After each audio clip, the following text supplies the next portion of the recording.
So there are three words that I want you to be focused on. There's reconciliation, which is the big ugly bill. They're calling it the big beautiful bill.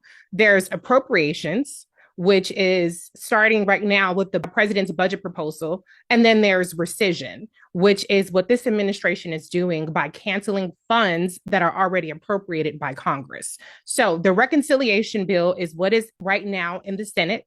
It's a procedural maneuver, and it can only be used to make changes to mandatory spending programs. So that's why much of the conversation we're having right now is around Medicaid and around SNAP benefits that this administration and Republicans are trying to drastically cut.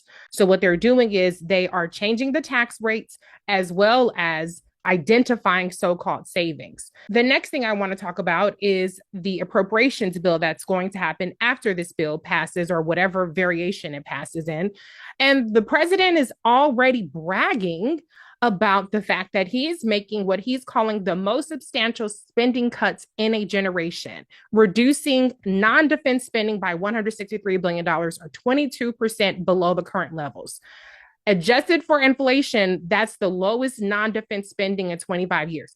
I'm not saying this. The president's budget is saying this. Now, it's not a done deal, which is why I'm bringing it to your attention. The reason why it's so important that you all are aware of this is because this is where the pressure needs to be put on Congress to stop these completely egregious cuts. So in the first year, going back to reconciliation, the big ugly bill is going to give Americans in the top 0.1% of the income bracket an additional $400,000, while decreasing the earnings of people in the bottom 25% by $1,000.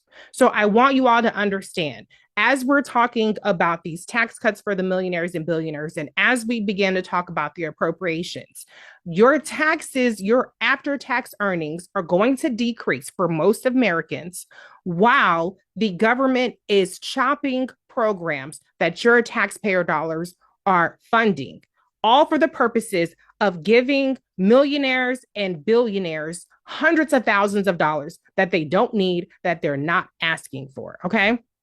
The Congressional Budget Office recently released its estimate. The tax changes, I'm not calling it cuts because most of us are not getting a cut, will cost $4.2 trillion. And the so-called savings are estimated to result in $1.8 trillion, which will add $2.4 trillion to the deficit.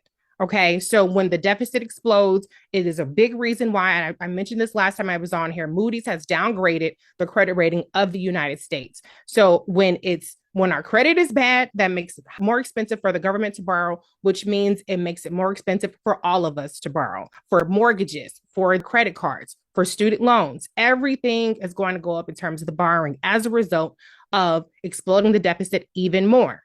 Now, the other part I want to bring up is the fact that revenues are expected to be raised by tariffs. So Donald Trump has made it seem like them, meaning China and the other countries, are paying the tariffs. Well, the CBO projects that $2.8 trillion in revenue is going to be raised by the tariffs that Donald Trump is putting in place.